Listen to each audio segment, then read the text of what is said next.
Isang mapagpalang araw sa inyo, mga kapuso, at kasama namin sa bawat kwento. Muli, narito ang inyong lingkod, handang magbahagi ng isang salaysay na susubok sa tibay ng ating mga puso. Sabi nila, ang pinakamalaking yaman ay hindi nasusukat sa salapi o kapangyarihan, kundi sa tibay ng pusong nagmamahal at sa mga pangarap na ating ipinaglalaban para sa ating pamilya. Pero paano kung ang mismong pagmamahal na yon ang magdadala sa iyo sa isang pagsubok na babago sa lahat? Halina't pakinggan natin ang kwento ni Liwayway sa Ang Ating Liwayway. Kalabog. Isang malakas na kalabog sa pinto ang gumising sa diwa ni Liwayway. Hoy, Liwayway, buksan mo ito. Akala mo ba makakatakas ka sa akin? Ang boses ni Aling Puring, ang may-ari ng barong-barong na kanilang tinitirhan, ay sintalas ng kidlat na gumuguhit sa madilim na kalangitan. Napakapit ng mahigpit si Liwayway sa katawan ng kanyang anak na si Pag-asa. Ang init. Nag-aapoy sa lagnat ang munting katawan nito. Nanginginig ang mga labi ng bata at may butil-butil na pawis sa kanyang noo kahit pa malakas ang buhos ng ulan sa labas. Liwayway, huling babala ko na to. Kapag hindi ka nagbayad bukas ng umaga, lahat ng gamit ninyo, pati kayong mag-iina, palalabasin ko dito. Hindi sumagot si Liwayway. Ano ang isasagot niya? Na ang naipon niyang pampagamot sana kay Pag-asa ay kulang pa sa 2 buwang upa na utang niya? Na ang huling kita niya sa paglalabada ay ipinambili lang niya ng lugaw para sa 5 niyang anak? Pinakinggan na lang niya ang papalayong yabag ni Aling Puring, kasabay ng mga mura nitong isinusumpa sa hangin. Napapikit siya ng mariin. Ito na naman ang pader na hindi niya kayang akyatin. Sa loob ng 6 na taon, ganito ang naging buhay nila. Palipat-lipat, palaging kinakapos, palaging nasa bingit ng kawalan. Tumingin siya sa labas ng munting bintana. Ang malakas na buhos ng ulan ay nagpapaalala sa kanya ng isa pang gabi. 6 na taon na ang nakalipas. Isang gabing puno rin ng unos, pero sa halip na takot, isang kakaibang kapanatagan ang naramdaman niya. Nakatakip siya noon ng dahon ng saging, tumatakbo palayo sa bahay kung saan pinalayas siya ng sarili niyang ina. Wala kang kwentang anak, pabigat ka lang. Ang mga salitang iyon ay mas masakit pa sa bawat patak ng ulan na tumatama sa kanyang balat. At sa gitna ng kawalan, isang sasakyan ang huminto. Isang lalaki ang bumaba. May dalang payong. Hindi niya makakalimutan ang mukha nito. Puno ng pag-aalala. Hindi ito nandiri sa kanyang basang damit o sa putik sa kanyang mga paa. Dinala siya nito sa isang maliit na bahay bakasyunan na pag-aari pala nito. Binigyan siya ng tuyong damit, ng mainit na kape. Hindi niya alam ang pangalan nito. Hindi rin siya nagtanong. Sa gabing iyon, hindi mahalaga ang mga pangalan. Ang mahalaga ay ang mga mata nitong nakatingin sa kanya na para bang siya ang pinakamahalagang tao sa mundo. Ang mga kamay nitong marahang humaplos sa kanyang buhok. At ang mga bisig nitong yumakap sa kanya, nagbibigay ng init na animoy kayang pawiin ang lahat ng lamig na idinulot ng mundo sa kanya. Iyon ang una at huling gabi na naramdaman niyang may halaga siya. Isang gabi na nagbunga ng 5 biyaya. Inay, ang mahinang ungol ni Pag-asa ang nagpabalik sa kanya sa kasalukuyan. Ang matamis na alaala ay biglang naging mapait. Ang lalaki ay hindi na kailanman nagpakita. At siya, si Liwayway, ay naiwang mag-isang humarap sa bunga ng gabing iyon. Tumingin siya sa paligid ng kanilang masikip na silid. Sa isang banig sa sahig, mahimbing na natutulog ang 4 pa niyang anghel. Si Ligaya, si Biyaya, si Tadhana at si Diwa. Sila ang kanyang lakas, sila ang kanyang mundo. Pero ang mundo na kaya niyang ibigay ay isang mundong puno ng pagkukulang. Isang pangarap na mas maganda para sa kanila. Iyon ang bumubuhay sa kanya. Pero ngayong gabi, parang pati ang pangarap na yon ay nilulunod na ng ulan. Hindi, hindi siya papayag. Dahan-dahan niyang inilapag si Pag-asa sa tabi ng mga kapatid nito. Tumayo siya at nagtungo sa kanyang lumang baul na gawa sa kahoy. May kinuha siya mula sa ilalim ng mga damit. Isang lumang dyaryo, tupi-tupi at halos madurog na. Binuklat niya ito. Naroon ang litrato ng lalaki mula sa gabing iyon. Mas formal ang itsura nito ngayon, nakasuot ng mamahaling Amerikana. Sa ilalim ng litrato ay may pangalan. Atmansinag Montenegro, ang bagong CEO ng Imperyo Montenegro. 6 na taon. 6 na taon niyang itinago ang sikreto. 6 na taon siyang umasa na kaya niyang mag-isa. Pero ngayong gabi, habang nag-aapoy sa lagnat ang kanyang anak at ang banta ng pagpapalayas ay nasa kanilang pintuan, alam na niya ang kailangan niyang gawin. Tiniklop niya ang dyaryo, kinuha niya ang isang alkansyang lata at ibinuhos ang laman nito sa kanyang palad. Ilang pirasong barya at 2 lukot na 100 piso. Ito lang ang lahat ng pera niya sa mundo. Hinalikan niya ang noo ng bawat isa sa kanyang mga anak. Pangako mga anak, bulong niya sa hangin. Gagawin ni Inay ang lahat para sa inyo. Hahanapin natin siya. Kinabukasan, bago pa man sumikat ang araw, habang karga-karga ang nilalagnat na si Pag-asa at akay-akay ang 4 pa, sumakay si Liwayway sa isang luma at siksikang bus. Sa kanyang bulsa ay ang kaunting pera at ang kapirasong dyaryo. Sa kanyang puso, isang pag-asang kasinliit ng sinulid. Papunta sila ng Maynila. Papunta sila sa isang mundong hindi kanila. Papunta sila kay Sinag Montenegro. Ang biyahe papuntang Maynila ay isang mahabang panaginip para kay Liwayway. Siksikan sa bus, amoy ng usok at alikabok, at ang walang tigil na ingay ng syudad na unti-unting lumalamon sa kanila. Sa bawat kilometrong kanilang nilalakbay, pakiramdam niya ay lalo siyang lumalayo sa nag-iisang mundong kanyang kinagisnan. Ngunit sa tuwing titingnan niya ang mga payapang mukha ng kanyang mga anak, na ngayoy nakasandal sa kanya't natutulog, bumabalik ang kanyang determinasyon. Pagbaba nila sa terminal, isang bagong mundo ang sumalubong sa kanila. Mga nagtataasang gusali na animoy mga higanteng gustong umabot sa langit.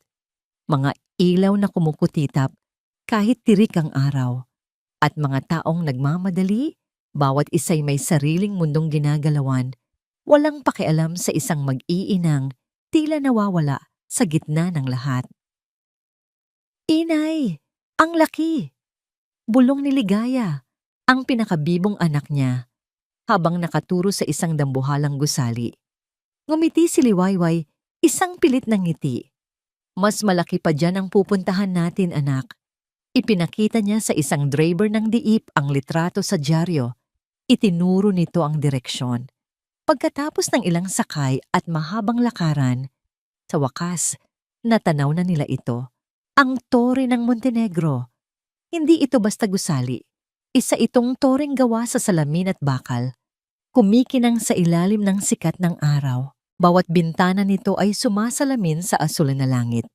At sa tuktok, ang mga letrang Imperyo Montenegro ay nakaukit na animoy korona ng isang hari. Napanganga ang mga bata sa pagkamangha. Pero si Liwayway, sa halip na mamangha, ay nakaramdam ng panliliit. Ang toring ito ay hindi isang gusali. Isa itong pader. Isang pader na naghihiwalay sa mundo niya at sa mundo ng lalaking ama ng kanyang mga anak. Humigpit ang hawak niya sa kamay ng kanyang mga anak. Halina kayo, sabi niya. Pilit na pinatatag ang boses. Pumasok sila sa malawak at malamig na lobby. Ang sahig ay gawa sa marmol. Sobrang kintab na, para kang nananalamin. May mga malalaking florera na may sariwang bulaklak at ang mga taong naglalakad ay nakasuot ng mga damit na mas mahal pa yata sa buong buhay niya. Lahat ng mata ay napunta sa kanila. Isang babaeng may luma at kupas na bestida.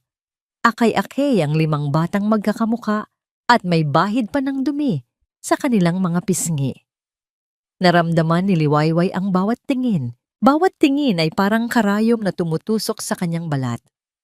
Lumapit siya sa reception desk, isang mahabang lamesa na gawa sa maitim na kahoy. Ang babaeng nakaupo doon ay nakataas ang kilay. Tinitingnan sila mula ulo hanggang paa. Magandang umaga po. Gusto ko po sanang makausap si Attorney Sinag Montenegro, sabi ni Liwayway, pinipilit na huwag mautal.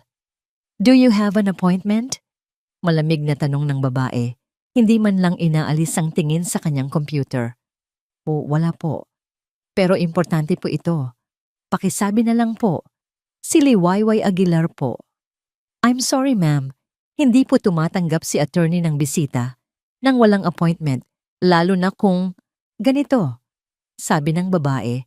At sa huling salita, sinadya nitong ibaba ang tingin sa mga luma nilang tsinelas. Pero kailangan ko po talaga siyang makausap. Tungkol po ito sa... Natigilan si Liwayway. Paano niya sasabihin na tungkol ito sa 5 batang bunga ng isang gabing marahil ay kinalimutan na nito? Miss, kung manghihingi lang po kayo ng limos, doon po kayo sa labas. Bawal po dito. Sabi ng babae, tumatawag na ng security guard. 2 lalaking nakauniporme ang mabilis na lumapit sa kanila. Malalaki ang katawan, walang emosyon ang mga mukha. Ma'am, pasensya na po. Kailangan niyo na pong umalis. Sabi ng isa sa mga gwardiya. Ang tono ay hindi nagtatanong, kundi nag-uutos. Sandali lang po. Parang awa niyo na. Pagmamakaawa ni Liwayway, pero para siyang nagsasalita sa hangin. Nagsimula ng matakot ang mga bata. Humigpit ang kapit nila sa palda ng kanyang bestida. Nakita niya ang takot sa kanilang mga mata at iyon ang nagpasuko sa kanya. Ayaw niyang makita ng mga anak niya na ipinagtatabuyan ang kanilang ina. Sige po, aalis na po kami, sabi niya, puno ng pait. Habang akay-akay niya ang mga anak palabas ng lobby, nakarinig siya ng mga bulungan. Kawawa naman. Mukhang galing probinsya. Ano kayang kailangan sa mga Montenegro? Bawat salita ay isang sampal. Bawat tawa ay isang dagok. At doon, sa gitna ng kanyang pagkapahiya, nakita niya ito. Isang itim at makintab na sasakyan ang huminto sa mismong tapat ng entrance. Bumukas ang pinto at bumaba si Sinag Montenegro. Mas matangkad siya sa personal. Mas makisig. Ang kanyang buhok ay maayos na nakasgel at ang suot niyang kulay abong suit ay bagay na bagay sa kanyang matipunong pangangatawan. May mga bodyguard sa paligid niya. Ang kanyang mukha ay seryoso, walang bakas, ng lalaking maalalahanin na nakilala niya 6 na taon na ang nakalipas. Para siyang isang prinsipe mula sa ibang mundo. Nagtagpo ang kanilang mga mata sa loob lang ng 1 segundo. Ngunit sa segundong iyon, walang kislap ng pagkakilala ang nakita ni Liwayway sa mga mata ni Sinag. Isang tingin lang na puno ng kuryosidad na agad ding nawala, na para bang isa lang siyang ordinaryong pulubi sa lansangan. Bago pa man siya makasigaw, bago pa man niya matawag ang pangalan nito, mabilis na siyang pinalibutan ng mga bodyguard. Habang pinapanood niyang naglalakad palayo si Sinag, papasok sa toreng salamin, gumuho ang pag-asa sa puso ni Liwayway. Umupo siya sa isang bangketa sa labas, niyakap ang kanyang mga anak. Ang init ng syudad ay walang panama sa ginaw na kanyang nararamdaman. Nang biglang, isa pang sasakyan ang dumating. Bumaba mula rito ang isang babae. Napakaganda. Nakasuot ng puting bestida, may mamahaling alahas, at ang kanyang kilos ay puno ng kumpiyansa. Sinalubong siya ni Sinag sa may pinto. Ngumiti si Sinag sa babae, isang nangiting hindi kailanman ibinigay nito sa kanya. Magkahawak kamay silang pumasok sa gusali. Sila ay isang perpektong pares, isang hari at ang kanyang reyna. At si Liwayway at ang kanyang 5 anak, sila ang dumi sa ilalim ng kanilang mga sapatos. Sa sandaling iyon, isang luhang mainit ang pumatak mula sa mata ni Liwayway. Isang luha ng pagod, ng pagkapahiya, at ng isang pusong nagsisimula ng madurog. Nakatayo. Sa lilim ng isang puno, tanaw ni Liwayway ang tore ng Montenegro na parang isang halimaw na bakal. Bawat minutong lumilipas, ang pag-asa sa kanyang dibdib ay parang kandilang nauubusan ng hangin. Gutom na ang kanyang mga anak. Ang lagnat ni Pag-asa ay tila bumabalik. At ang imahe ni Sinag kasama ang magandang babaeng yon ay paulit-ulit na sumasaksak sa kanyang puso. Pagod na siya. Pagod na siyang maging mahina. Pagod na siyang itaboy. Hindi tayo alis dito. Bulong niya sa sarili. Hindi tayo uuwing talunan. Mayroong isang bagay na nagbago sa loob niya. Ang kahihiyan ay napalitan ng desperasyon. Ang takot ay nag-aapoy at nagiging galit. Nakita niya ang paglabas ng mga bodyguard, ang paghahanda para sa pag-alis ng sasakyan ni Sinag. Ito na. Ngayon o hindi na kailanman. Bago pa man niya mapigilan ang sarili, bago pa man manaig ang katinuan, tumakbo siya. Niyakap niya ng mahigpit ang kamay ng kanyang mga anak at sabay-sabay silang tumakbo patungo sa gitna ng daan, direkta sa harap ng paparating na itim na sasakyan. Isang malakas na tunog ng pumirenong gulong ang umalingaw-ngaw sa buong paligid. Tumili ang mga tao. Ang mga busina mula sa ibang sasakyan ay nagsimulang mag-ingay. Niyakap ni Liwayway ang kanyang mga anak, ipinikit ang mga mata, at hinintay ang pagbangga. Ngunit wala. Nang imulat niya ang kanyang mga mata, ang harapan ng sasakyan ay ilang pulgada na lang ang layo sa kanila. Mabilis na bumaba ang mga bodyguard. Galit na galit ang mga mukha. Ano sa tingin mo ang ginagawa mo? Sigaw ng isa. Pero hindi sila pinansin ni Liwayway. Ang kanyang mga mata ay nakatuon lang sa bintanang may itim na tint. Maya-maya, dahan-dahan itong bumaba. Napasapo si Sinag sa kanyang noo, puno ng iritasyon. Isang mahalagang meeting ang kailangan niyang puntahan at ngayon ay may ganitong eksena pa sa labas ng sarili niyang gusali. Anong nangyayari? Tanong niya sa kanyang driver. May babae po, sir. Biglang tumakbo sa harap kasama ang mga anak niya. Napabuntong hininga si Sinag. Isa na namang desperadong tao na nanghihingi ng tulong o atensyon. Binuksan niya ang pinto ng sasakyan. Ako na ang kakausap. Pagbaba niya, ang init ng araw at ang ingay ng trapiko ang sumalubong sa kanya. Ngunit ang mas nakakuha ng kanyang atensyon ay ang babaeng nakatayo sa harap niya. Magulo ang buhok, may bahid ng pagod at dumi sa mukha. Nakasuot ng kupas na bestida at sa likod nito, 5 bata, 5 batang magkakamukha. Bahagyang kumunot ang noo ni Sinag. Pamilyar. May kung anong pamilyar sa mga mata ng babae, isang uri ng kalungkutang minsan na niyang nakita. Pero saan? Kailan? Sa dami ng taong nakakasalamuhan niya araw-araw, imposible nang matandaan ng lahat. Bago pa man siya makapagsalita, isang pamilyar na boses ang narinig niya mula sa likuran. Sinag, darling! What's all this commotion? Si Celestina, kasama ang kanyang ama, si Don Augusto Montenegro. Nakararating lang.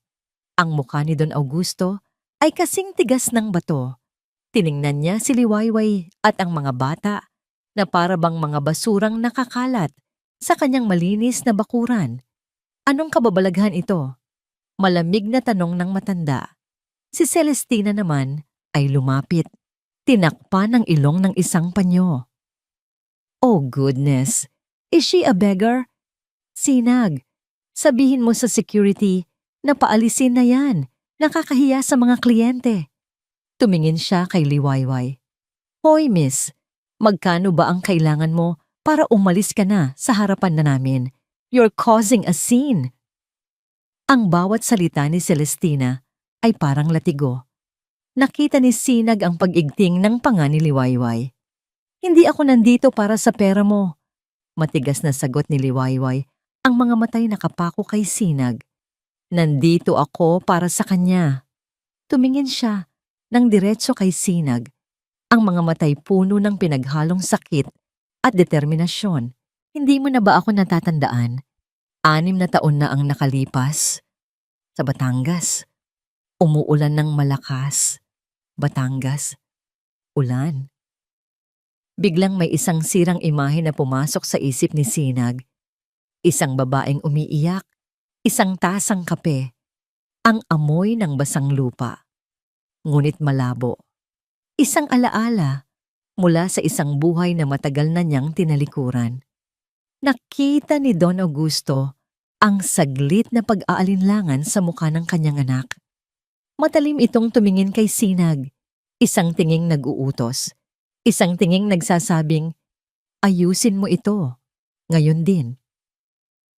Naintindihan ni Sinag ang mensahe, ang pamilya, ang pangalan, ang imperyo. Ito ang mga dapat unahin.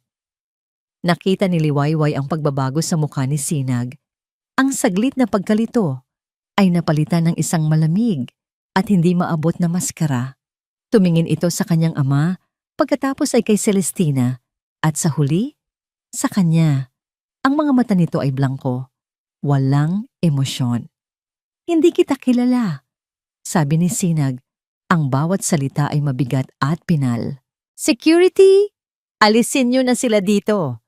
Ang 4 na salitang yon ay mas malakas pa sa tunog ng busina, mas masakit pa sa sampal. Hindi kita kilala.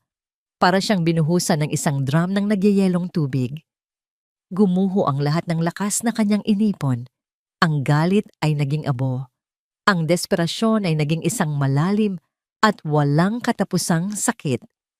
Sinungaling. Sigaw niya, ang boses ay basag. Tingnan mo sila. Tingnan mo ang mga anak mo. Pero hindi na muling tumingin si Sinag. Mabilis itong pumasok sa sasakyan kasama si Celestina. Ang tanging naiwan sa labas ay ang malamig na tingin ni Don Augusto. Isang tinging ng huhusga at puno ng pagkasuklam. Habang dahan-dahang umaandar palayo ang sasakyan, nanlabo ang paningin ni Liwayway dahil sa mga luhang hindi na niya kayang pigilan. Nang hina ang kanyang mga tuhod. Napaluhod siya sa gitna ng kalsada, yakap-yakap ang kanyang 5 anak na umiiyak na rin dahil sa takot at pagkalito. Ang toreng salamin ay nakatayo pa rin, matatag at walang pakialam. At sa ilalim ng anino nito, si Liwayway Aguilar ay gumuho, durog na durog. At habang papalayo ang itim na sasakyan, kasama nitong nilamon ang huling piraso ng kanyang pag-asa.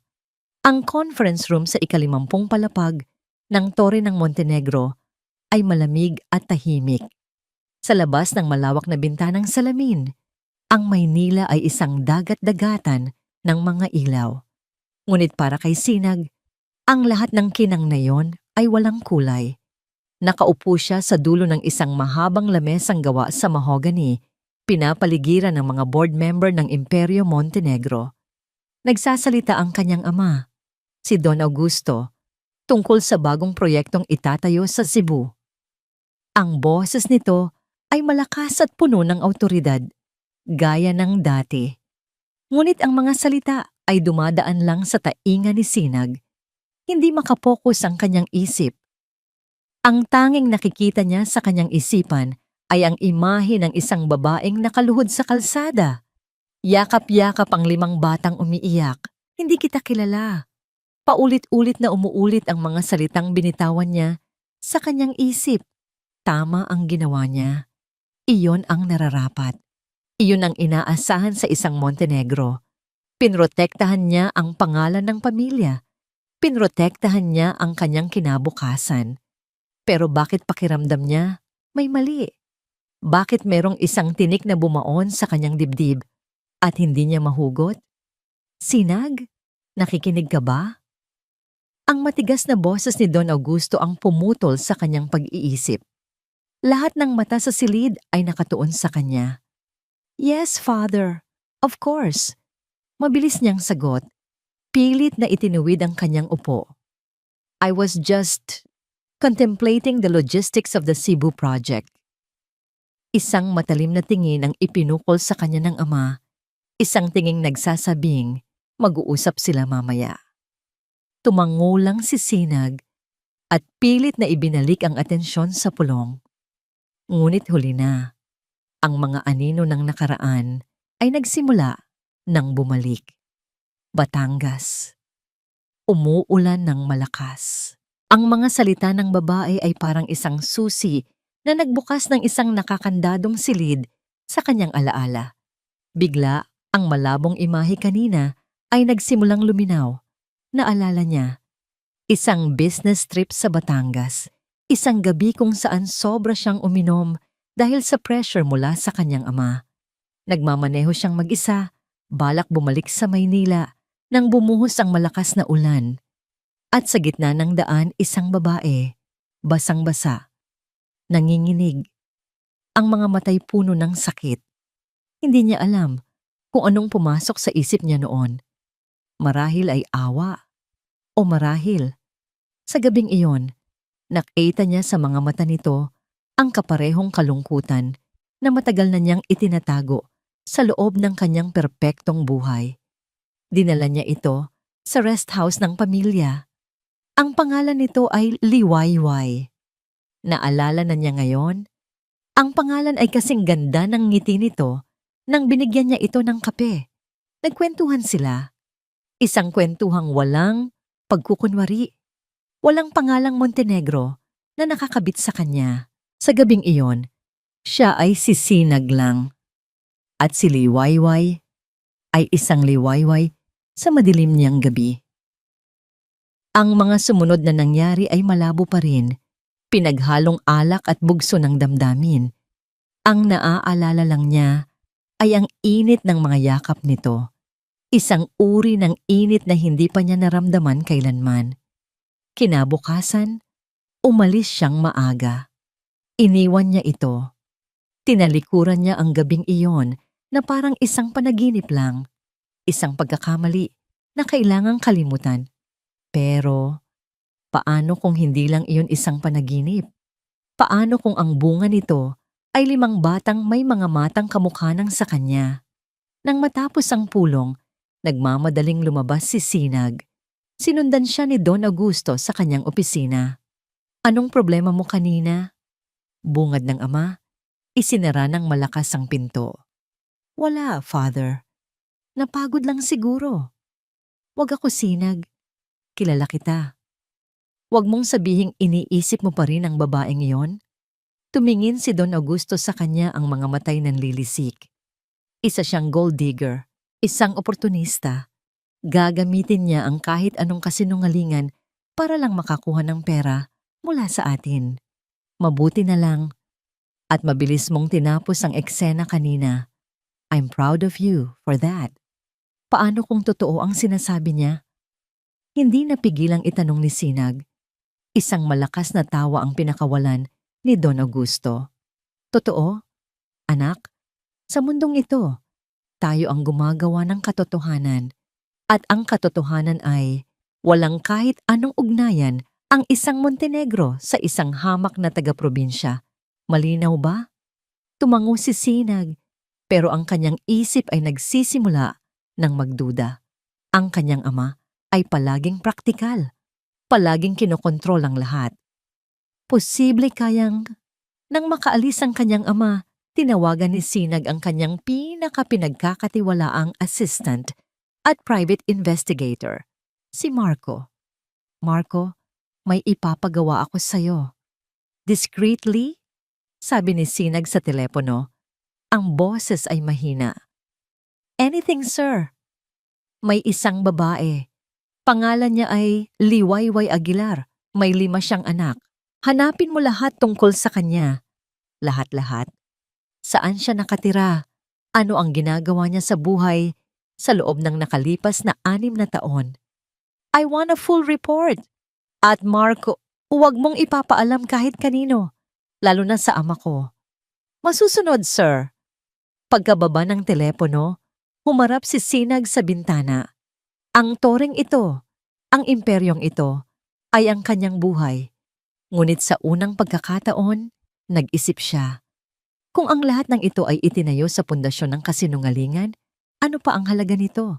Maya-maya, tumunog muli ang kanyang telepono.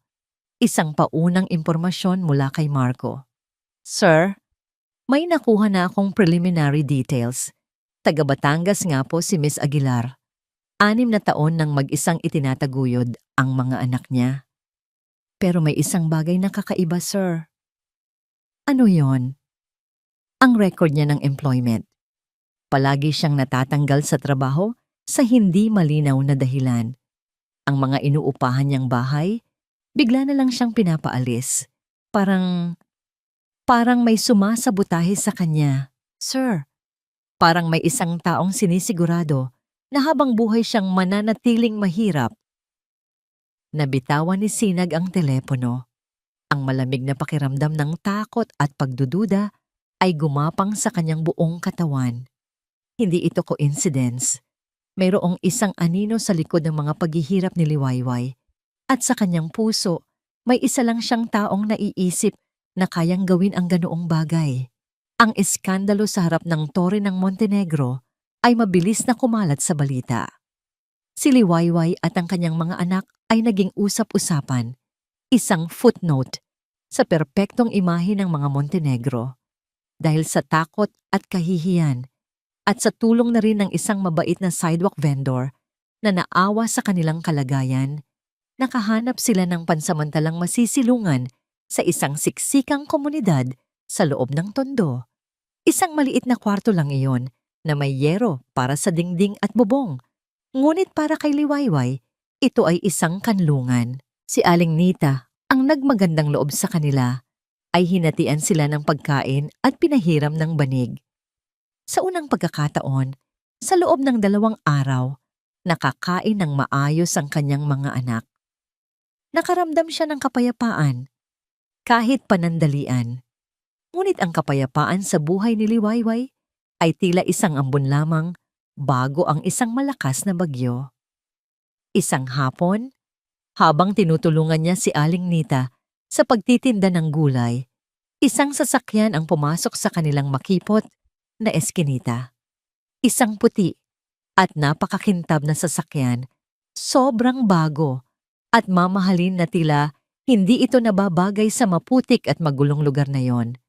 Tumahimik ang buong paligid. Ang mga nag-iinuman ay natigilan.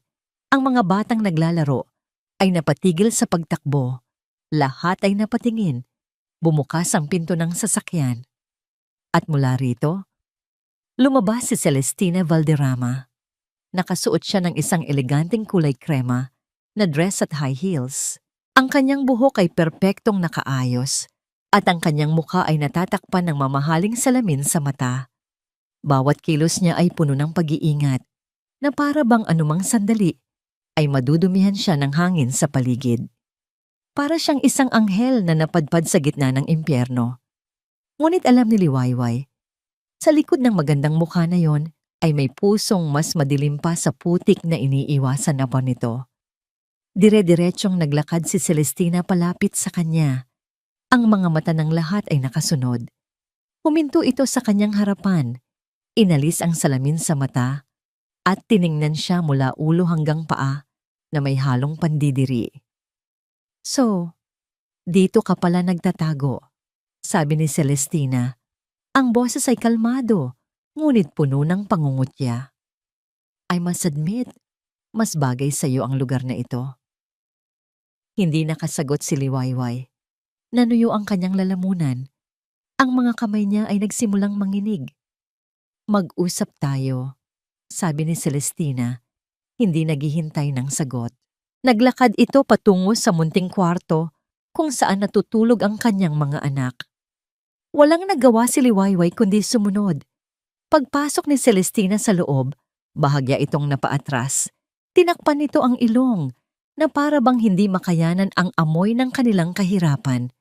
Ang mga mata nito ay mabilis na nilibot ang kabuuan ng silid. ang mga lumang damit, ang sirang banig, at ang 5 batang mahimbing na natutulog sa sahig. Kawawa naman sila, sabi ni Celestina, ngunit ang tono niya ay walang bahid ng tang-awa. To think na may dugong Montenegro na nananalaytay sa kanila. It's a disgrace. Anong kailangan mo sa amin? Sa wakas, ay nagkaroon ng lakas ng loob na magtanong si Liwayway. Humarap si Celestina sa kanya, isang malamig na ngiti ang gumuhit sa mga labi nito. Mula sa kanyang Hermes bag, kumuha ito ng isang sobre. Inilapag niya ito sa maliit na lamesa. Simple lang ang gusto ko, Liwayway. Ang mawala ka. Ang mawala kayo sa buhay namin, sabi nito. Alam kong pera lang ang habol mo, kaya heto. Binuksan niya ang sobre at inilabas ang isang tseke. Dahan-dahan niya itong ibinuklad sa harap ni Liwayway. Namilog ang mga mata ni Liwayway sa nakasulat na halaga. 10 milyong piso. Isang halagang hindi niya kayang kitain kahit sa 10 habang buhay. Sapat na yon para bumili ng bahay, para pag-aralin ang kanyang mga anak, para bigyan sila ng isang buhay na hindi niya kailanman naibigay. 10 milyon, sabi ni Celestina na parang nagbabasa ng isip niya. Take it. Dalhin mo ang mga anak mo. Magtago kayo sa pinakamalayong probinsya. Magsimula kayo ng bagong buhay. Kalimutan ninyo na mayroong Montenegro. Kalimutan ninyo si Sinag. Tumingin si Liwayway mula sa tseke papunta sa mga mata ni Celestina. Nakita niya roon ang kasiguraduhan, ang pagmamataas ng isang taong sanay na nakukuha ang lahat ng gusto niya sa pamamagitan ng pera. At sa sandaling iyon, ang takot sa puso ni Liwayway ay napalitan ng isang bagay na mas malakas pa. Galit at dignidad. Ang mga anak ko, sabi ni Liwayway. Ang boses ay matatag at hindi nanginginig, ay hindi ipinagbibili. Hinawakan niya ang tseke. Ang papel ay makinis at mamahalin sa kanyang palad. Ito ang sagot sa lahat ng kanyang problema. Ito ang katapusan ng kanyang paghihirap. Ngunit alam niya, kung tatanggapin niya ito rin ang katapusan ng kanyang pagkatao. Dahan-dahan, sa harap ng namimilog na mga mata ni Celestina, pinunit niya ang tseke sa gitna. At muli, hanggang sa ang 10 milyong piso ay naging maliliit na piraso na lang ng papel na kanyang ibinagsak sa sahig. Hindi namin kailangan ng pera mo, sabi ni Liwayway. Ang mga matay nag-aapoy. Ang kailangan ng mga anak ko ay isang ama, isang karapatan na hindi kayang bilhin ng kahit anong halaga. Nawala ang nangiti sa mukha ni Celestina. Napalitan ito ng hindi makapaniwalang pagkasuklam. Hindi siya sanay na tinatanggihan. Hindi siya sanay na hindi nasusunod. You foolish, foolish woman, nanggigigil na sabi ni Celestina. Akala mo ba may laban ka sa amin? Akala mo ba matutuwa si Sinag sa ginagawa mo? You are nothing but a nuisance. Tumayo ito ng tuwid. Inayos ang kanyang damit na para bang nadumihan sa pakikipag-usap sa kanya. Naglakad ito palabas ng kwarto. Bago ito tuluyang umalis, humarap itong muli. Magsisisi ka sa ginawa mong ito, Liwayway Aguilar. Tandaan mo yan, sabi nito. Ang bawat salita ay isang banta. Pinanood ni Liwayway ang pag-alis ng puting sasakyan, nilalamon ng makipot na eskinita hanggang sa mawala ito sa kanyang paningin. Nanginginig ang kanyang mga tuhod. Napasandal siya sa dingding at dahan-dahang napaupo sa sahig. Tiningnan niya ang mga piraso ng tseke na nakakalat sa lupa. 10 milyon. Tinanggihan niya ang 10 milyon. Pero habang nakatingin siya sa mahimbing na natutulog niyang mga anak, alam niyang tama ang kanyang ginawa. Ang kanilang kinabukasan ay hindi isang bagay na may presyo. Ngunit ang banta ni Celestina ay umalingaw-ngaw sa kanyang isipan. Magsisisi ka. Nang gabing iyon, habang sinusubuan niya ng lugaw ang kanyang mga anak, may mga hindi pamilyar na lalaki ang nagtatanong-tanong sa mga kapitbahay. Nagtatanong tungkol sa isang babaeng taga-probinsya na may 5 anak na magkakamukha. Nagsimula na ang tunay na takot sa puso ni Liwayway. Ang demonyo ay hindi lang nag-alok, ito ay nagbanta na. Nakatitig si Sinag sa asul na folder na nasa ibabaw ng kanyang mesa, ang ulat ni Marco. Sa loob ng 2 araw, binuo nito ang isang kwento ng 6 na taong pagtitiis. Ang mga pahina ay puno ng mga petsa, pangalan ng kumpanya at address. Bawat isa ay may kalakip na anotasyon. Liwayway Aguilar, employed at kainan ni Aling Tessie. Terminated after 2 months. Reason? Customer complaint. Transferred to a small garment factory. Laid off after 3 months. Reason? Company downsizing. Rented a small apartment in Cubao. Evicted after 4 months. Reason? Owner's family will use the unit. Ang pattern ay malinaw. Hindi ito kamalasan. Hindi ito coincidence. Ito ay isang sistematikong pagwasak sa buhay ng isang tao. Isang aninong nakasunod, sinisigurado na sa tuwing susubukan ni Liwayway na bumangon, may isang kamay na hahatak sa kanya pabalik sa putik. Napasabunot si Sinag sa kanyang buhok. Ang hinala niya ay nagkakaroon ng laman. Ang malamig na katotohanan ay unti-unting lumalabas. At sa likod ng lahat ng ito, nakikita niya ang mukha ng kanyang ama. Isinara niya ang folder. Ang galit ay nagsimulang kumulo sa kanyang loob. Galit sa kanyang ama. Ngunit higit sa lahat, galit sa kanyang sarili. Naging bulag siya. Naging manhid. Pinili niyang huwag alalahanin ang isang gabing nagbunga ng 5 buhay. At sa kanyang paglimot, hinayaan niyang mangyari ang lahat ng ito. Hindi na mahalaga kung ano ang sasabihin ng kanyang ama.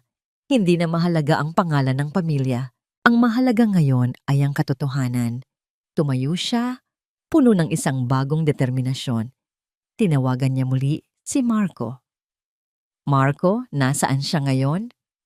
Sir, natuntun ko po sila sa isang barong-barong sa Tondo. Mukhang may tumulong po sa kanilang vendor doon. Good. Maghanda ka ng sasakyan. Walang bodyguard, walang driver. Tayong 2 lang. At siguraduhin mong walang makakaalam nito. Gabi na nang marating nila ang lugar. Ang van na walang marka ay pumarada sa isang madilim na eskinita. Sapat lang ang layo para hindi makatawag ng pansin. Mula sa loob ng sasakyan, tanaw ni Sinag si Liwayway. Nakaupo ito sa isang maliit na bangko sa labas ng isang barong-barong. Hinahaplos ang buhok ng isa sa kanyang mga anak. Ang ilaw mula sa isang poste, sa malayo ang tanging nagbibigay liwanag sa kanyang mukha. Mukha siyang pagod. Mukha siyang malungkot. Ang babaeng ito, ang hinusgahan niya. Ang babaeng ito, ang tinalikuran niya sa harap ng maraming tao. Bumaba si Sinag ng sasakyan. Bawat hakbang niya palapit ay parang 1 milya ang layo. Nakita siya ni Liwayway. Agad itong tumayo. Ang pagod sa mukha ay napalitan ng gulat at pag-iingat. Mabilis niyang itinago sa kanyang likuran ang anak. Anong ginagawa mo dito? Tanong ni Liwayway. Ang boses ay matigas at puno ng hinanakit. Liwayway, kailangan nating mag-usap. Mahinang sabi ni Sinag. Isang mapait na tawa ang kumawala sa mga labi ni Liwayway. Mag-usap? Bakit? Akala ko ba? Hindi mo ako kilala? Ang mga salitang iyon ay tumama kay Sinag na parang isang malakas na sampal. Napatungo siya. I'm sorry. I'm sorry for what I said, for what I did. Natakot ako. Naguluhan. Natakot? Muling tumawa si Liwayway. Madaling sabihin, yan para sa isang taong tulad mo. Pero kami, araw-araw kaming natatakot. Natatakot kung may kakainin ba kami bukas. Natatakot kung saan kami pupulutin kapag pinalayas na naman kami. Tumingin ito sa kanya ng diretsyo. Umalis ka na. Baka may makakita pa sa'yo dito at lalo lang kaming magkaproblema. Hindi ako aalis hanggat hindi natin nalilinawan ito. Giit ni Sinag. Liwayway, Kailangan kong malaman ang katotohanan.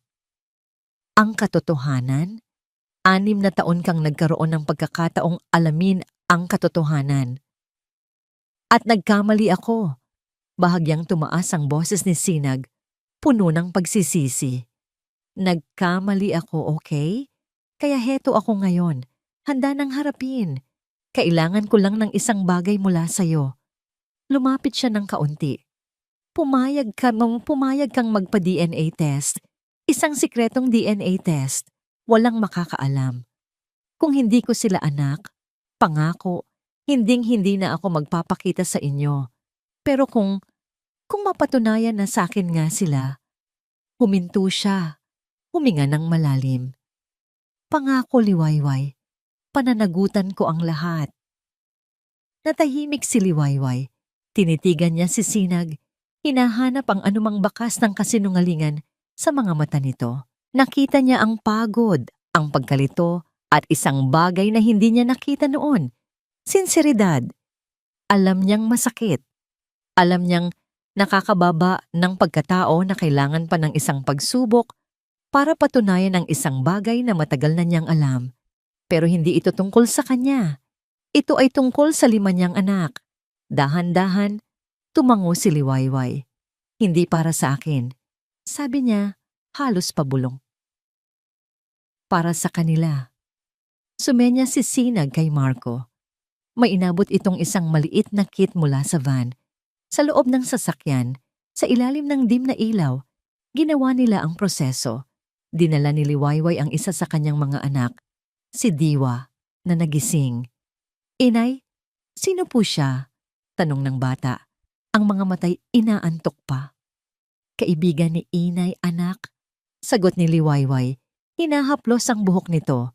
Kinuha ni Sinag ang cotton swab. Sa unang pagkakataon, nahawakan niya ang pisngi ng isa sa mga bata. Ang balat nito ay malambot. Ang mga mata nito ay bilugan at puno ng kuryosidad.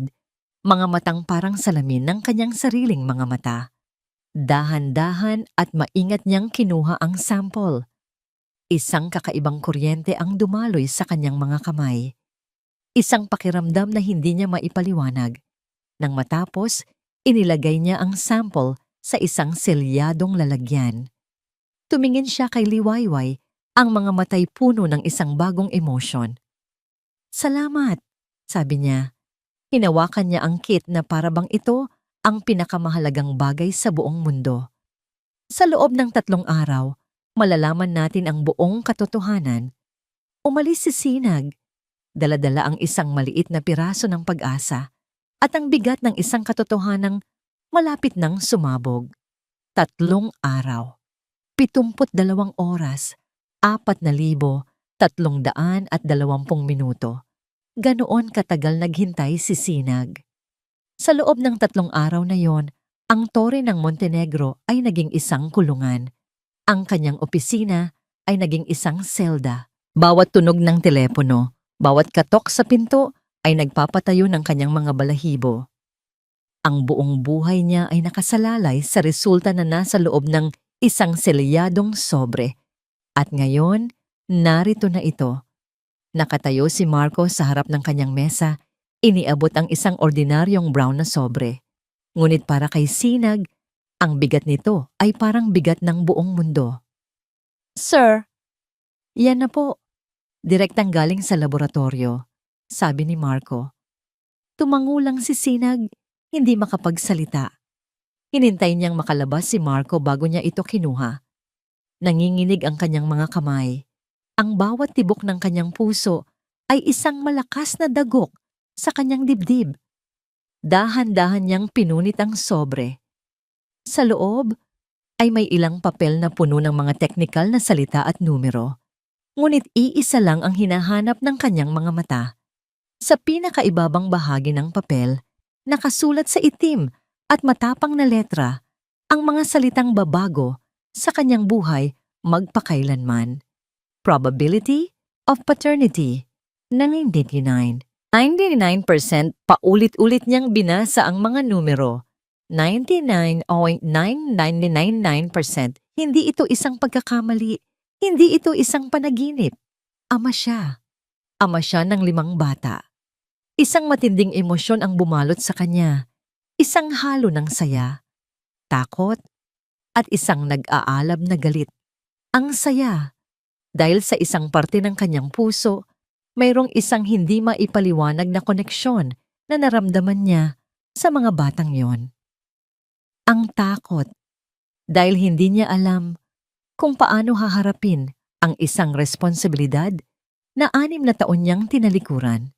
At ang galit, isang dalisay at nag-aapoy na galit para sa taong naging dahilan ng lahat ng pagdurusa nila. Hindi na siya nag-isip pa. Dala ang mga resulta, lumabas siya ng kanyang opisina.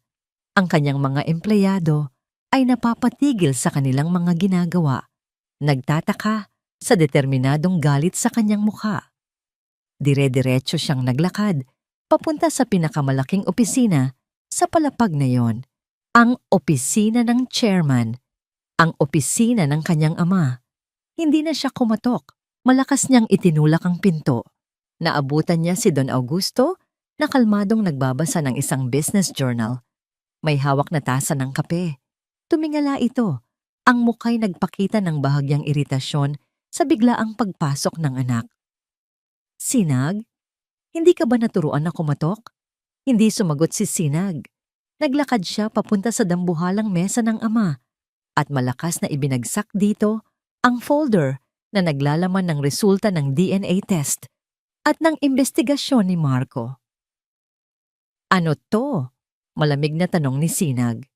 Tiningnan ni Don Augusto ang folder pagkatapos ay tumingin sa nag-aapoy na mga mata ng kanyang anak. Dahan-dahan nitong ibinaba ang tasa ng kape. Walang bakas ng gulat sa mukha nito. Ang katotohanan, kalmadong sagot ng matanda. Bakit po, Itay? Halos pasigaw na tanong ni Sinag. Ang boses ay basag. Dahil sa pigil na emosyon. Bakit ninyo ginawa to? 6 na taon. 6 na taon ninyong ginawang impyerno ang buhay niya. Ang buhay ng sarili ninyong mga apo. Tumayo si Don Augusto. Naglakad ito papunta sa bintana. Tumanaw sa syudad na nasa ilalim ng kanyang mga paa. Ginawa ko ang dapat gawin. Ang dapat gawin? Hindi makapaniwalang sagot ni Sinag. Ang sirain ang buhay ng isang inosenteng babae? Ang hayaang maghirap ang 5 bata? Yan ba ang dapat gawin? Humarap si Don Augusto sa kanya. Ang mukha nito ay kasing lamig ng bakal. Oo, isang gulo ang idinulot ng isang gabing kahinaan mo, Sinag. At ako, bilang ama mo at bilang pinuno ng imperyong ito, ang naglinis ng gulong iyon. That woman was a mistake, a problem. At ang mga problemang tulad niya ay hindi dapat pinapalaki. Dapat ay tinatapon. Hindi siya problema. Hindi sila basura. Sigaw ni Sinag. Tao sila, Itay. Pamilya ko sila. Isang sarkastikong tawa ang kumawala sa Don. Pamilya? Ang isang hamak na labandera? At ang 5 bastardo? Sila ang pamilyang ipagmamalaki mo? Sinag, ginawa ko yon para protektahan ka. Para protektahan ang pangalan natin. Ang kinabukasan mo, dapat ka pa ngang magpasalamat sa akin. Sa sandaling iyon, gumuho ang lahat ng respeto ni Sinag para sa kanyang ama. Ang lalaking tinitingala niya, ang haligi ng kanilang pamilya, ang kanyang idolo ay isang halimaw. Isang halimaw na nakasuot ng mamahaling damit at nagsasalita ng may awtoridad. Tiningnan niya ang kanyang ama, ngunit ang nakikita niya ay isang estranghero. Hindi, mariing sabi ni Sinag, ang galit ay napalitan ng isang malamig at mapait na pagkadismaya. Hindi ko kayo mapapasalamatan. Hinding-hindi. Tumalikod na si Sinag, handa ng lisanin ang silid na yon at ang buhay na pinili ng kanyang ama para sa kanya. Ngunit bago pa man niya mahawakan ang pinto, nagsalita muli si Don Augusto. Ang boses nito ay mas seryoso, mas may babala. Anak, hindi mo pa alam ang lahat. May mas malaki pa tayong problema. Napahinto si Sinag. Anong problema ang mas malaki pa sa kasinungalingan at kalupitang nabunyag na? Humarap siyang muli sa kanyang ama. Ang muka'y puno ng pagkalito. Kung akala mo ang babaeng iyon lang ang problema, pagpapatuloy ni Don Augusto, nagkakamali ka. Ngayong alam mo na ang totoo, kailangan mong mamili at kailangan mong mamili ng tama. Ang 3 araw na paghihintay ni Liwayway ay puno ng pangamba at isang maliit na sinag ng pag-asa. Pag-asa na sa wakas, may mangyayaring pagbabago. Pag-asa na ang pagpunta ni Sinag sa kanilang sulok ng mundo ay simula na ng katuparan ng kanyang ipinaglalaban. Ngunit ang pag-asang iyon ay brutal na winasak sa ika-4 na araw. Isang umaga, habang pinapakain niya ang kanyang mga anak ng pandesal na bigay ni Aling Nita, narinig niya ang isang komosyon sa labas. Ang mga kapitbahay ay nagkukumpulan, nagbubulungan, at lahat sila ay nakatingin sa direksyon niya. "Liwayway, halika rito, dali!" Tawag ni Aling Nita. Ang boses ay puno ng pagkasindak. Iniwan ni Liwayway ang mga bata at lumabas. Inabot sa kanya ni Aling Nita ang isang tabloid. Ang dyaryo ay mura. Ang papel ay magaspang. Ngunit ang nasa pabalat nito ay isang bagay na nagpatigil sa pag-ikot ng kanyang mundo. Isang malaking litrato niya, malabo at hindi maganda ang kuha, ang nakatampok. Sa tabi nito, ang headline na nakasulat sa malalaki at pulang letra. Babae mula probinsya ginagamit ang 5 anak para manggoloko ng bilyonaryo. Nabitawan ni Liwayway ang dyaryo. Dinampot niya itong muli, nanginginig ang mga kamay at binasa ang nilalaman. Ang bawat salita ay lason. Ang bawat pangungusap ay isang patalim. Isinulat doon na siya ay isang propesyonal na manloloko na may mahabang listahan ng mga lalaking na biktima sa Batangas, na ang 5 bata ay posibleng hindi iisa ang ama. May mga pekeng testimonya mula sa mga dating kapitbahay na nagsasabing siya ay may masamang reputasyon. Ang kwento ay perpektong binuo para wasakin ang kanyang pagkatao, para gawin siyang isang desperada at makasalanang babae sa mata ng publiko. "Totoo ba to, Liwayway?" tanong ni Aling Nita. Ang kaninang awa sa mga mata ay napalitan na ng pagdududa at takot. Hindi po totoo yan." Halos pabulong na sagot ni Liwayway. Ang lalamunan niya ay parang pinipiga. Ngunit wala nang naniwala sa kanya. Ang mga bulungan ay naging mga akusasyon. Ang mga tingin ay naging mga panghuhusga. Kaya pala biglang sumulpot dito. Grabe, ginagamit pa ang mga bata. Walang hiya. Demonyo. Ang komunidad na nagbigay sa kanya ng panandaliang kanlungan ay siya na ngayong hukom na nagpapataw sa kanya ng sentensya. Nang gabing iyon, lumapit sa kanya si Aling Nita, hindi na makatingin ng diretso. "Liwayway, pasensya na. Hindi na kayo pwedeng manatili dito. Ayokong madamay sa gulo ninyo. Baka kung ano pa ang isipin ng mga tao sa akin." Hindi na nakipagtalo si Liwayway. Ano pa ang sasabihin niya? Tinipon niya ang kanilang iilang gamit sa isang bayong. Ang bawat piraso ng damit ay parang pabigat na bato. Ang bawat galaw niya ay mabagal, na para bang siya ay nasa ilalim ng tubig. Nang handa na silang umalis, lumapit sa kanya ang anak niyang si Ligaya. Hinila nito ang kanyang bestida, ang mga matay puno ng inosenteng pagkalito. "Inay," tanong ng bata. Ang boses ay maliit at nanginginig. "Totoo po bang masama kayong tao?"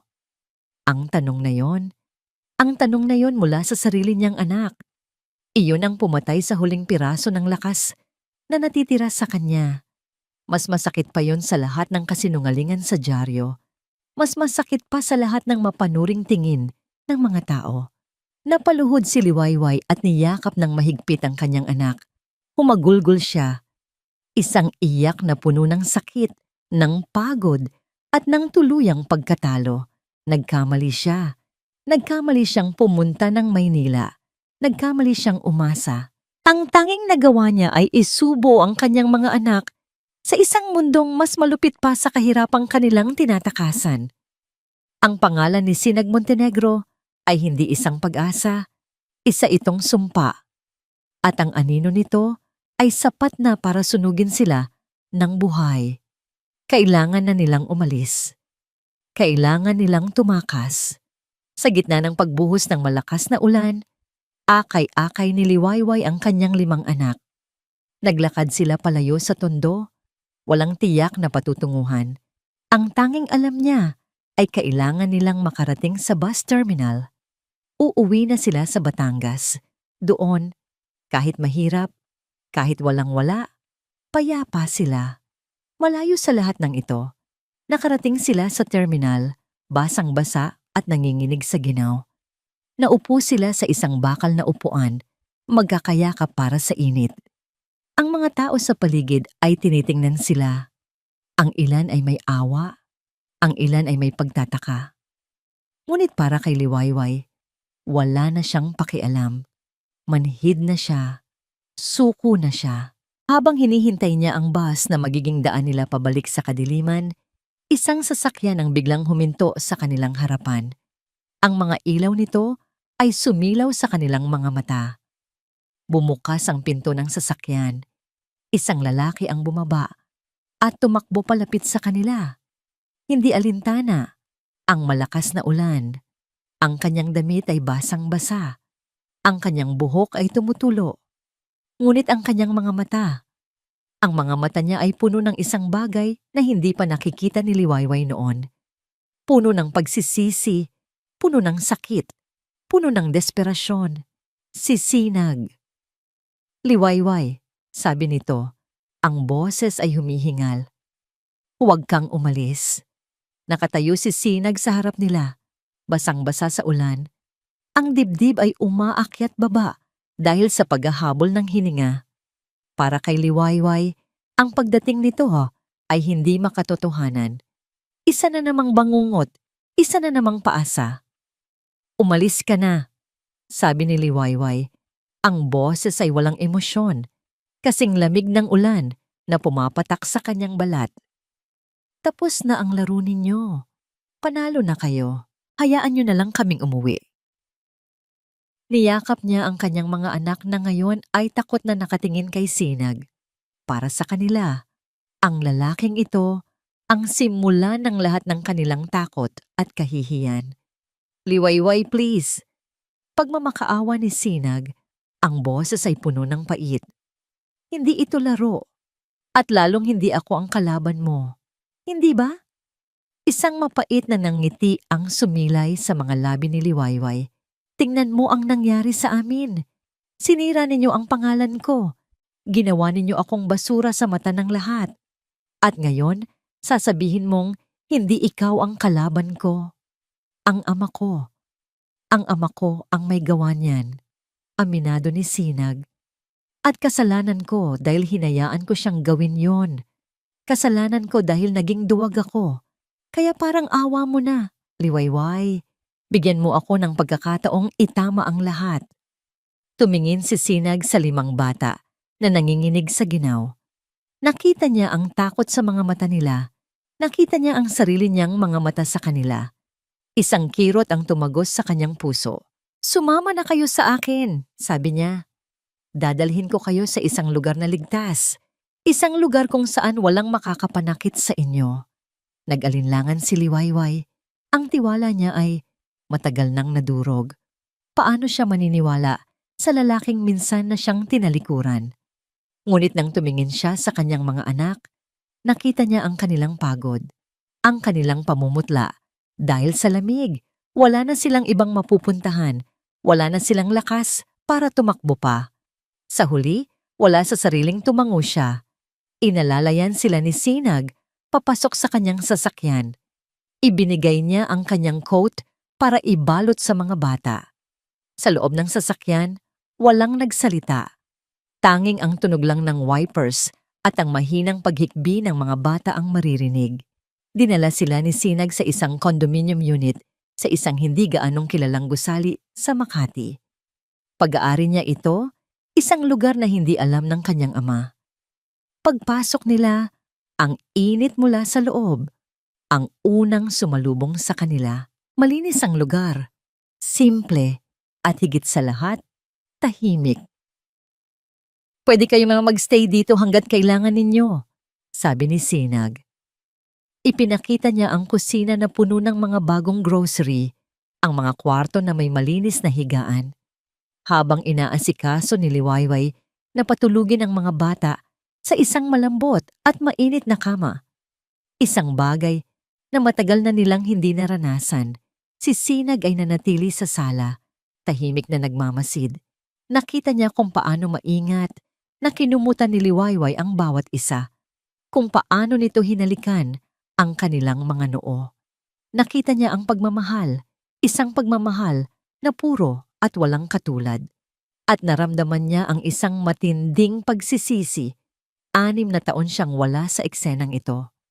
6 na taon niyang ipinagkait sa sarili ang pagkakataong ito. Nang makalabas si Liwayway mula sa silid, naabutan niya si Sinag na nakatitig sa kanya. "Salamat dito," sabi ni Liwayway. Ang boses ay mahina na.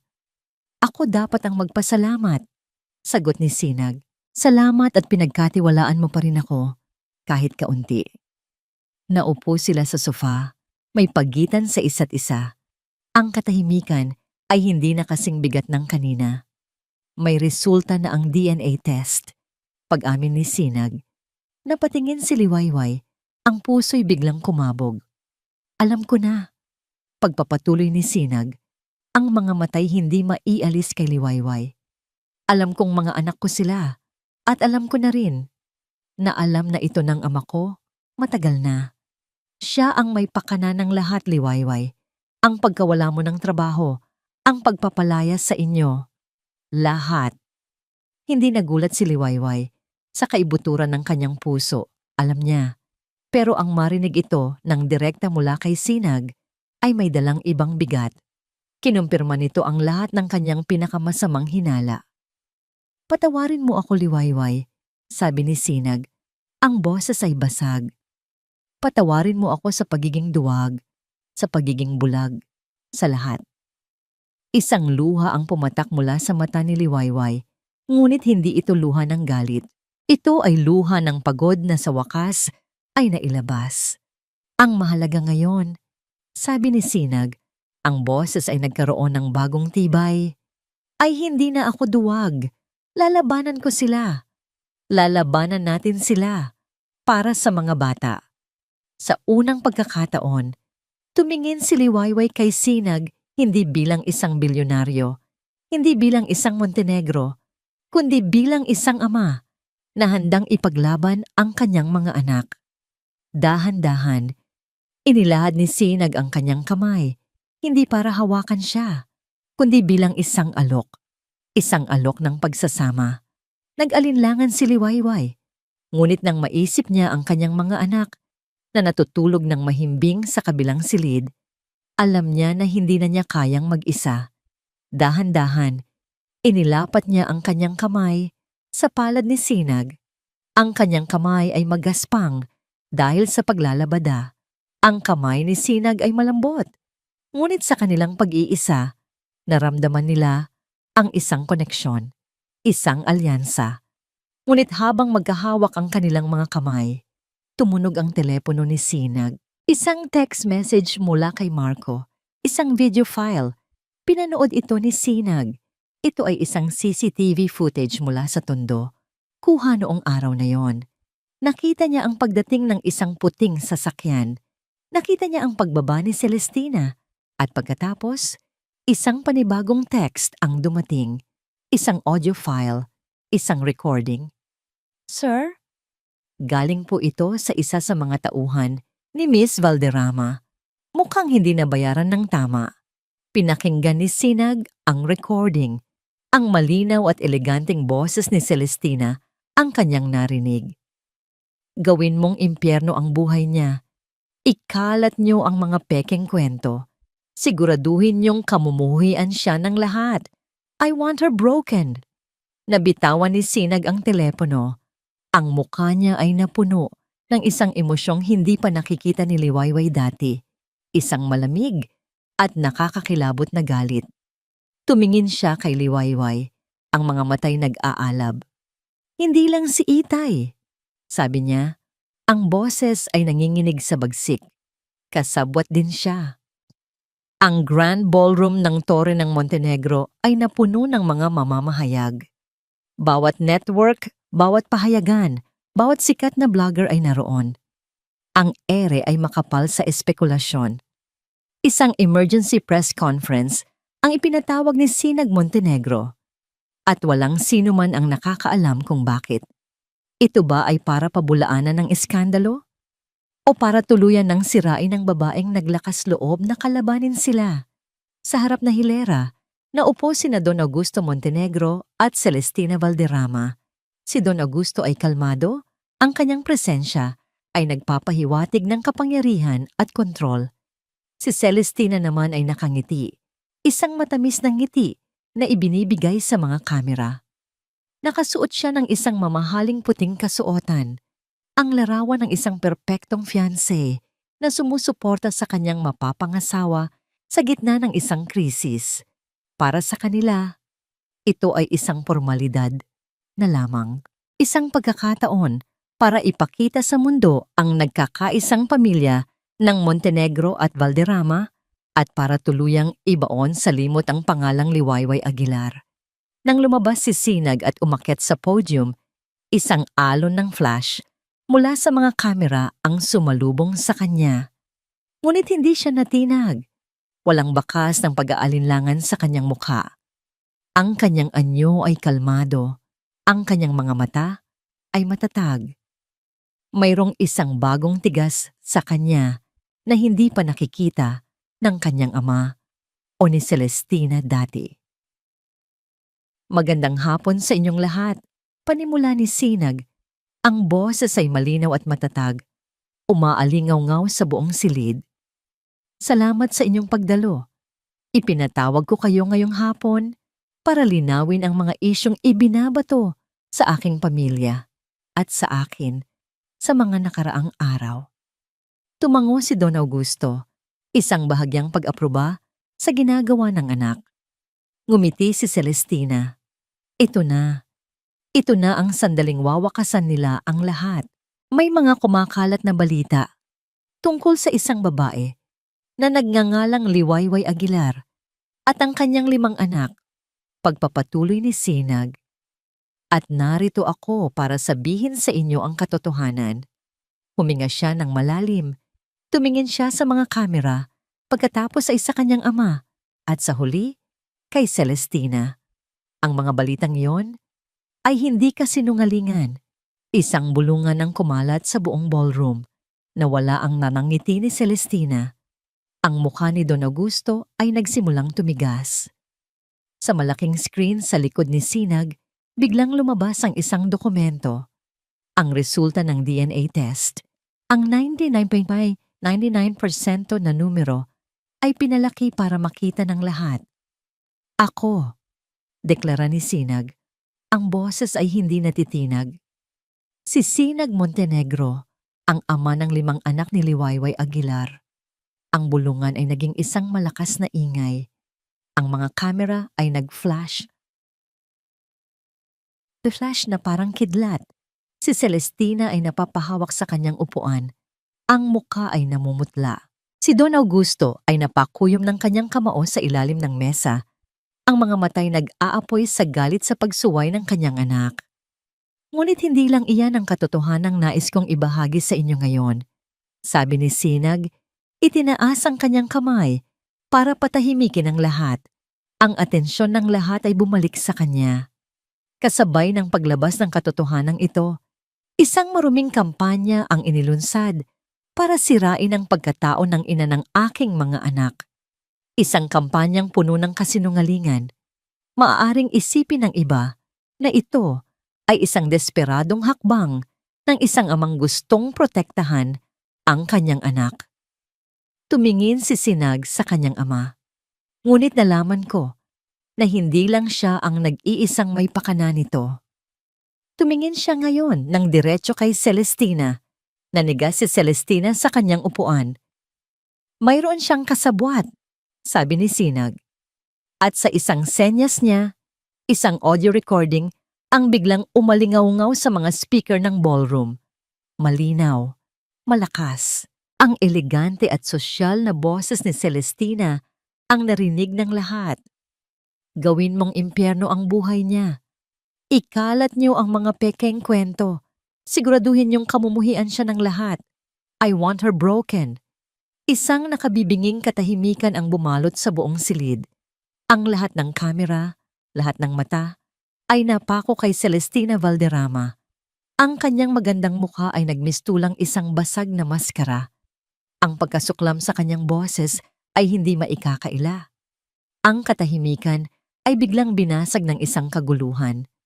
Ang mga reporter ay nagsigawan, nag-uunahan sa pagtatanong. Sa gitna ng kaguluhang iyon, muling nagsalita si Sinag.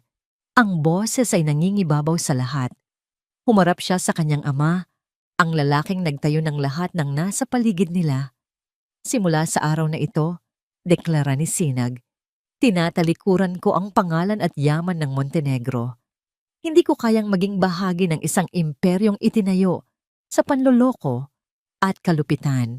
Pagkatapos, humarap siya kay Celestina, na ngayon ay parang isang estatwang hindi makagalaw sa kahihiyan-hiyan. At sayo, sabi ni Sinag, ang bawat salita ay isang patalim na tumatapos sa lahat. Tapos na tayo? Hindi na siya naghintay ng mga tanong. Hindi na niya pinansin ang kaguluhan. Tumalikod siya at naglakad palayo sa podium. Naglakad siya palayo sa entablado, palayo sa mga kamera, palayo sa kanyang ama na ngayon ay nakatingin sa kawalan, at palayo kay Celestina na naiwang mag-isa sa gitna ng kahihiyang siya mismo ang gumawa. Iniwan ni Sinag sa likuran niya ang isang imperyong nagsisimula ng gumuho.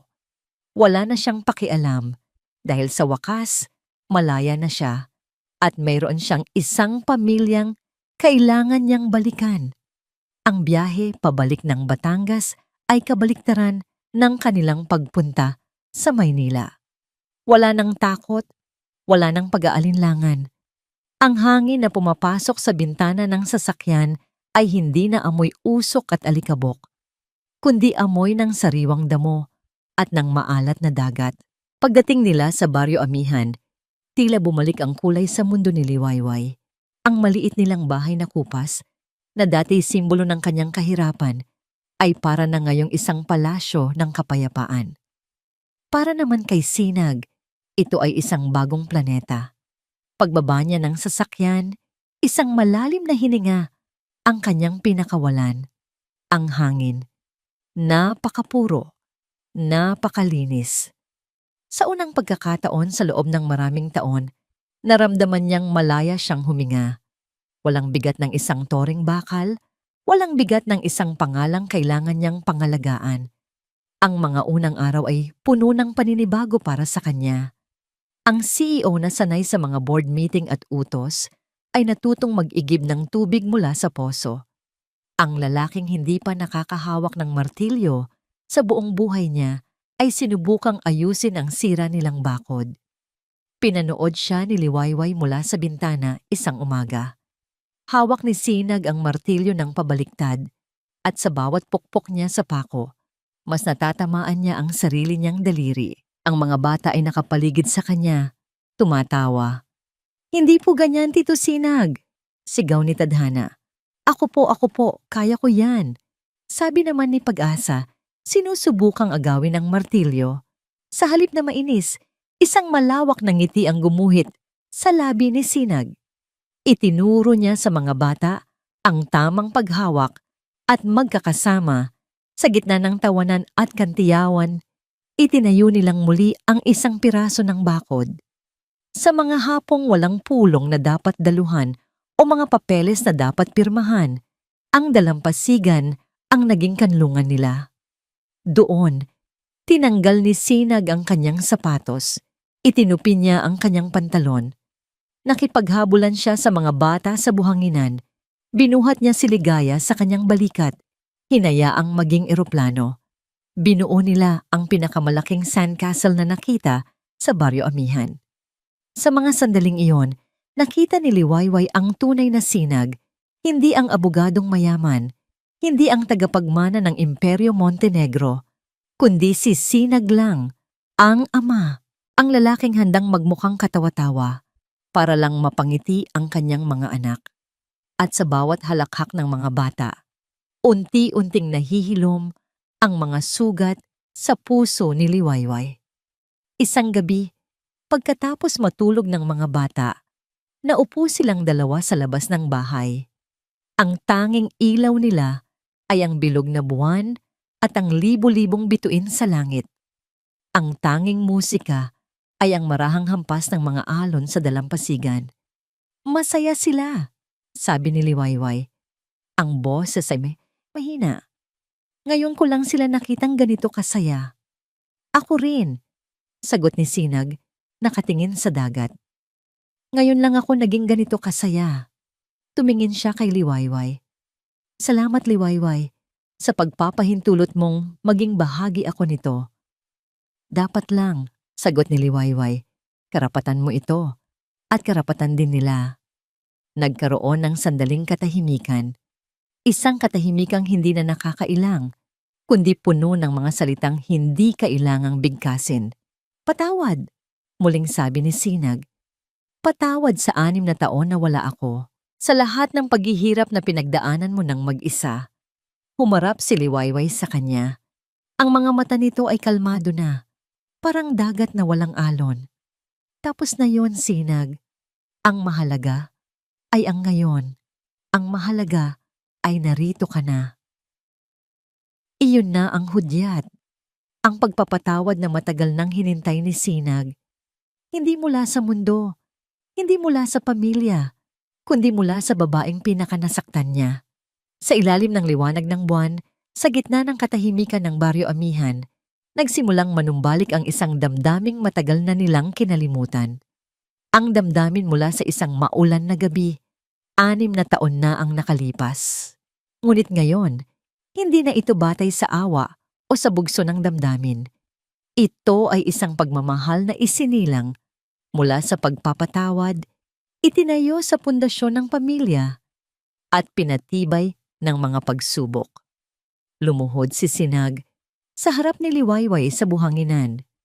Walang singsing na diamante, walang mamahaling regalo. Kinuha niya ang isang puting kabibe na hugis puso. Hindi ko maibibigay sa iyo ang toring salamin sa Maynila o ang yaman ng Montenegro. Sabi niya, ang boses ay puno ng sinseridad. Ang tanging maiaalay ko ay ang apelyido ko, ang puso ko, at ang pangakong gagawin ko ang lahat para maging karapat-dapat na ama sa mga anak natin at asawa para sa iyo. Inilahad niya ang kabibe. Liwayway Aguilar, papayag ka bang pakasalan ako? Tumulo ang mga luha mula sa mga mata ni Liwayway, ngunit sa pagkakataong ito ay mga luha ng purong kaligayahan, isang kaligayahang mas maningning pa sa lahat ng bituin sa kalangitan. Oo, Sinag, sabi niya, ang boses ay basag sa saya. Oo. Isang taon na ang lumipas. Sa bintana ng isang maliit na bahay na bato, malapit sa plaza ng Baryo Amihan, isang karatulang gawa sa kahoy ang nakasabit. Nakaukit dito ang mga salita, Liwayway Law Office, libreng konsultasyon para sa mga taga-Baryo Amihan. Sa loob, nakaupo si Sinag sa isang simpleng lamesang kahoy, kaharap ang isang matandang mangingisda na may hawak na mga dokumento ng lupa. Ang mamahaling suit ay napalitan na ng isang simpleng polo shirt. Ang Rolex sa kanyang pulso ay wala na.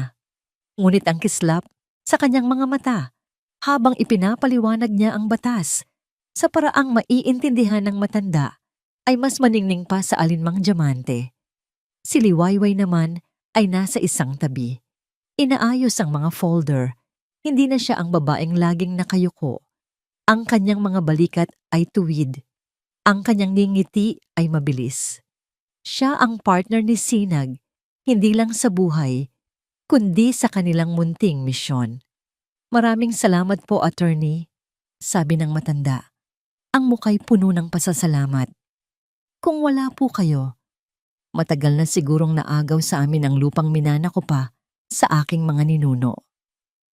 Walang anuman po, Mang Carding. Basta't nasa tama po kayo. Nandito lang kami para tumulong. Sagot ni Sinag. Isang ngiting hindi niya kailanman naibigay sa kanyang mga kliyente sa Maynila.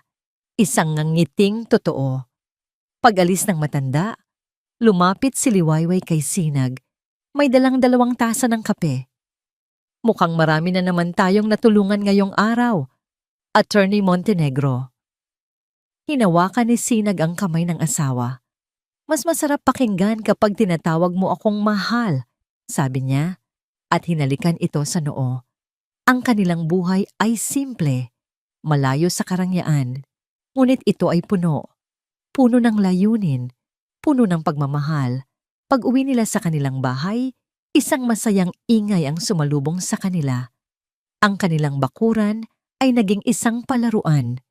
Si Pag-asa at Tadhana ay naglalaro ng habulan. Si Biyaya at Ligaya ay nag-aalaga ng mga bulaklak. At si Diwa, ang pinakatahimik sa 5, ay masayang nagpipinta sa ilalim ng puno ng mangga. Ang 5 bata ay malulusog at masisigla. Ang anino ng takot at gutom ay matagal nang napawi sa kanilang mga mata. Pinalitan ito ng liwanag ng isang masaya at kumpletong pagkabata. Sila ang buhay na patunay ng lahat ng kanilang ipinaglaban. Isang hapon, habang nagkakape sila sa beranda, isang sulat ang dumating para kay Sinag. Galing ito sa Maynila. Ang selyo sa likod ay mula sa opisina ni Don Augusto Montenegro. Nakita ni Liwayway ang pagbabago sa mukha ni Sinag. Hinawakan niya ang kamay nito. Kahit ano pa man ang laman niyan, kasama mo ako. Binuksan ni Sinag ang sulat. Hindi ito mahaba. Walang mga legal terms, walang mga utos. Iilang pangungusap lang na isinulat kamay. Anak, basa ni Sinag sa kanyang isip. Natanggap ko ang litrato ng mga bata na ipinadala mo. Kamukha mo sila. Kamukha sila ng lola mo. Sana balang araw mapatawad mo ako. Sana balang araw makilala ko sila. Nagmamahal, Itay. Walang luhang pumatak mula sa mata ni Sinag. Ngunit isang mabigat na tinik ang tila nabunot mula sa kanyang dibdib. Hindi pa ito ganap na paghilom, ngunit ito ay isang simula. Isang maliit na sinag ng pag-asa sa isang relasyong matagal nang binalot ng dilim. Tiniklop niya ang sulat at inilagay sa kanyang bulsa. Tumingin siya kay Liwayway at sa mga anak nilang masayang naglalaro. Alam niya na ang tunay na pagpapatawad ay hindi nangangahulugang paglimot, kundi pagtanggap. At tinanggap na niya ang kanyang nakaraan para harapin ang kanyang masayang kasalukuyan. Kinagabihan, dinala nila ang mga bata sa dalampasigan. Isang malaking banig ang kanilang inilatag sa buhanginan. Dala nila ang isang basket ng pagkain. Habang papalubog ang araw, pinanood nila ang pagbabago ng kulay ng langit. Mula sa asul, naging kahel, naging rosas, hanggang sa maging isang malalim na lila. Ang 7 sa kanila ay magkakayakap, isang pamilya, isang bilog ng pagmamahal. Habang ang huling sinag ng araw ay nagpapaalam, bumulong si Sinag sa tenga ni Liwayway.